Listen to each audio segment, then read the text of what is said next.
All right, welcome back, deep divers. Get ready, because today we are diving into some fascinating early Islamic history. We're going to be talking about succession after the Prophet Muhammad. You sent us a text excerpt that really focuses on events right after the Prophet's final Hajj, the farewell pilgrimage, and it really highlights a specific perspective on how things went down. Yeah, succession is always a tricky point for any religion. It's that passing the torch moment, so to speak, Oh, and how that transition is handled, how they pass the torch, can really shape the future of the whole faith. Oh, absolutely, no kidding. I mean, think about the weight of that responsibility. Trying to ensure unity, trying to provide clear guidance for an entire community, that's a lot of pressure. So where does this excerpt drop us into the story? We're at the farewell pilgrimage. The prophet feels his time is coming to an end, and he wants to make sure that the Muslim community has a clear path forward, a path forward for the future. Okay, so he's got a lot on his mind. Hmm. What does the excerpt tell us about how he addresses this? During the Hajj, he gave a sermon where he introduced this idea of the two weighty things. He really urged his followers to hold fast to these two things: the Book of Allah, meaning the Quran, and his progeny, his al-Bayt. Hold on, al-Bayt. I'm not really familiar with that term. It's Arabic for household of the Prophet, and in this context, it refers to his family, specifically his descendants, those who carried on his lineage. Got it. So the Quran and the Prophet's own family, those are the two pillars he's emphasizing. Yeah, I can see how those would be important sources of guidance. Exactly. The Quran as the divine revelation, the word of God, and then the prophet's family who, lived alongside him, embodied his teachings. Makes sense. So the excerpt highlights these two weighty things. What else happens? Then we're taken to this incredibly vivid scene, Ghadir Khumm. It's on the journey back from the Hajj. The prophet and this huge crowd of people are in this scorching hot desert. They've built a makeshift pulpit out of camel saddles. Whoa, talk about a dramatic setting. So what happens at Ghadir Khumm? Why is it so important? This is where the prophet makes a very significant declaration. And to grasp the weight of this, we got to look at the context. First, the Quran itself, in verse 5.67, talks about the prophet having this critical message to deliver, something that he must convey to the people. It even says that God will protect him from any harm while he does it. So there's this sense of urgency, a sense of divine importance. Okay, there's a lot riding on this moment. What does the prophet actually say? He makes this famous statement, Man kuntu mawla, which roughly translates to, whoever considers me their mawla, then Ali is their mawla. Ali, being Ali ibn Abi Talib, the prophet's cousin and son-in-law. But I'm guessing mawla is a bit more complex than that. You're right. Mawla is a pretty multifaceted word in Arabic. It can mean master, protector, guardian, even friend or ally. And depending on how you interpret mawla, the implications of this statement for Ali's position are pretty huge. So right there, we can see the potential for differing views. What does the excerpt say about how people reacted at the time? It mentions Umar ibn al-Khattab, a prominent companion of the prophet. He offered congratulations to Ali. There's also a scene with Hassan ibn Thabit, a poet, reciting verses in praise of Ali. And significantly, the excerpt points out that this is also when the verse declaring the perfection of religion was revealed, verse 5.3 in the Quran. Okay, so it sounds like at least some people understood this as a really big deal. But like you said, there's room for interpretation. Exactly. And this is where we start to see the seeds of that Sunni-Shia divide.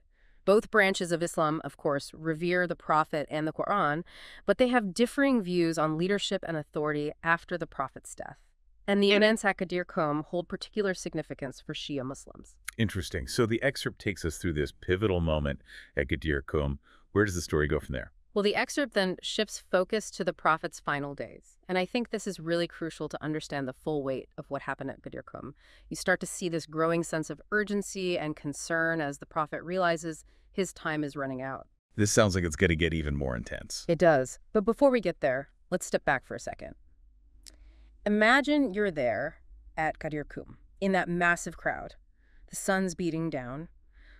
What must have been going through people's minds as they heard the prophet's words? I bet there was a lot of confusion, a lot of anticipation. I mean, after everything that had happened up to that point, they must have been trying to figure out what this all meant for their future. Exactly. And that's what makes this period of Islamic history so fascinating, so full of debate and interpretation, because even in that moment, amidst the pronouncements and the congratulations, the future was still very much uncertain. Okay, I'm definitely hooked now. What happens next in the prophet's final days? What does the excerpt reveal?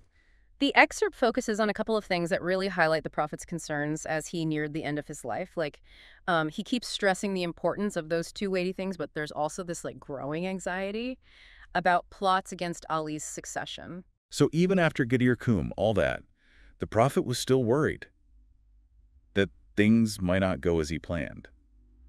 What was he seeing or hearing that made him so concerned? Well, the excerpt doesn't get into specifics about the plots themselves, but it definitely paints this picture of, a really tense political climate. There were definitely those who weren't happy about the idea of Ali as the successor, and the prophet was really aware of that. Yeah, I can imagine the pressure he must have been under, Hmm. trying to ensure the future of the Muslim community, but knowing there are people who might not follow his wishes. It must have been so difficult. And then you have this incident with the unwritten document, which the excerpt really emphasizes as this pivotal moment. The prophet, sensing his time is short, wants something in writing, to really solidify the leadership transition. Okay, this is where it gets intriguing. So he wants to make things official, but something stops him. What happened? That's the mystery. The excerpt doesn't say exactly what was in this document or why the prophet couldn't write it, but it does hint at deliberate interference, maybe even from those who were opposed to Ali. Wow, that's pretty heavy stuff. So we're left with this unwritten document, this missing piece of the puzzle. What do you think this tells us about the political atmosphere back then? I think it really shows just how much tension, how many power struggles were already happening within the community. It suggests that there were factions who wanted influence, and they weren't afraid to take action, even if it meant, directly going against the prophet. It really adds another layer of complexity to what is already a complicated story. So the prophet isn't able to write this document. What does the excerpt say about his final moments? The excerpt paints this really poignant picture of the prophet's passing. It focuses on Ali's role, emphasizing their close bond. It describes Ali washing the prophet's body, a ritual that's usually done by family, and it mentions angels helping him. That's a really powerful image.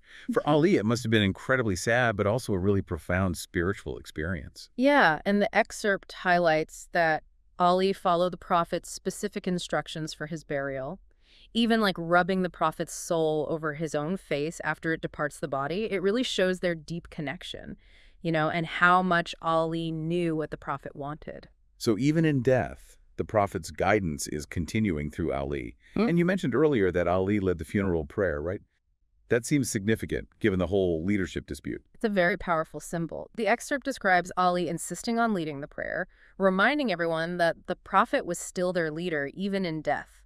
You could see it as an act of respect, but also a subtle reminder of Ali's position. It's like he's grieving, but at the same time stepping into the role that was meant for him. Yeah, I think that's a great way to put it. The excerpt also mentions the intense grief of the prophet's family, especially his daughter, Fatima. Her lamentations show not just their personal loss, but also their fears for the Muslim community, their fears for the future. Yeah, it makes sense that they would be worried when they lost their father, their leader, and there's all this uncertainty about what happens next. The excerpt mentioned they were afraid of revenge from those who opposed them. What else does it say about their anxieties? Well, it highlights Fatima's sorrow and her unwavering belief that her father wanted Ali to be the leader. It also mentions the prophet's instructions to Ali, to care for his grandsons, Hassan and Hussein. This reinforces the idea that there's this lineage of leadership, passing from the prophet to Ali and then to his sons. Okay, so we see this emphasis on the prophet's family, his al-Bayt, not just spiritual guides, but also as potential leaders. It seems like this excerpt is really building this specific narrative about Ali's role. It definitely is. It presents him not just as a sad relative, but as the one who's supposed to carry on the prophet's legacy. But it also says that not everyone accepted this. So we have Ali, entrusted by the prophet, holding both spiritual and worldly authority, but he's also facing a community that's not united behind him. What happens next? How does this all play out? So we've got this image of Ali, entrusted by the prophet, with all this authority, both spiritual and worldly, but he's also facing a community that isn't totally united behind him. What happens next? How does all this play out? Well, this is where we step into a period of Islamic history full of differing interpretations and, frankly, just disagreements. The excerpt we've been looking at lays out a specific perspective, one that really emphasizes Ali's rightful claim, based on what the prophet said and did. But it also doesn't shy away from the challenges he faced. It sounds like this excerpt isn't trying to sugarcoat things. It's acknowledging that there was real pushback against Ali's leadership. Yeah, exactly. It directly says that even after pronouncements like those at Ghadir Khumm, not everyone accepted Ali as the successor. And it even suggests that some of the Prophet's companions did things that went against what he intended. Wow, that's a pretty bold statement for the excerpt to make. Yeah. I bet it's still a pretty sensitive topic today. Oh, absolutely. And that's why it's so important to approach this part of history with sensitivity. And to remember that different branches of Islam have different views on all this. We're just here to explore what this particular excerpt tells us, not to pick sides or say that one view is the absolute truth. Right, of course. So the excerpt focuses on Ali and those who believed in his claim. What about those who opposed him? What were their arguments? That's a great question. And unfortunately, this excerpt doesn't really go into their reasoning. It sticks to the perspective of Ali's supporters, highlighting their fears, the obstacles they faced. To get the full picture, we'd have to look at other historical sources, ones that show those different viewpoints. Makes sense. It's like we're seeing one piece of a much larger puzzle, a very intricate puzzle. Exactly. And that's what deep dives are all about, examining specific sources, each with their own perspective. It's not about getting the whole picture right away. It's more about looking closely at the details, the nuances, the things that make you think, I want to know more about this. So true. Okay, back to the excerpt. What does it tell us about how this whole power struggle ended? Does it say how things went down after the Prophet died? It's interesting. It doesn't really give a clear-cut answer about what happened immediately afterward. It ends by emphasizing the fears of the Prophet's family. You know, their worries about potential revenge from those who opposed them. So it kind of leaves us hanging, wondering how it all unfolded. Wow, that's a pretty dramatic ending. It definitely makes me want to keep digging, see what those other sources say and how the whole story comes together. And that's exactly what a good deep dive should do. It should make you curious. It should give you the tools, the context to go further, learn more on your own. It's not about getting all the answers. It's more about thoughtful exploration. Well said. So to sum it all up, we've journeyed through this really pivotal moment in early Islamic history. Following the thread of this one specific excerpt, we saw how important those two weighty things were to the Prophet. The drama that unfolded at Ghadir Khumm, and all the anxieties surrounding the succession after his death. Yeah, and we saw how this particular narrative really focuses on Ali, highlighting his close relationship with the Prophet, and all the challenges he faced stepping into that role, the role that, according to this view, was intended for him.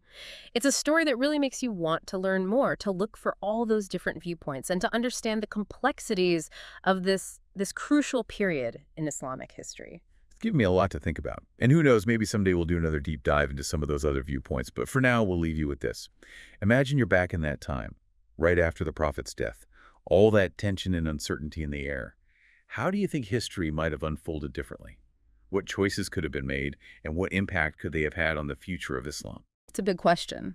One that pushes us to engage with history, not as passive listeners, but as thinkers, wrestling with the echoes of events that, still matter today. Beautifully put. Until next time, deep divers, keep exploring, keep questioning, and keep those minds engaged.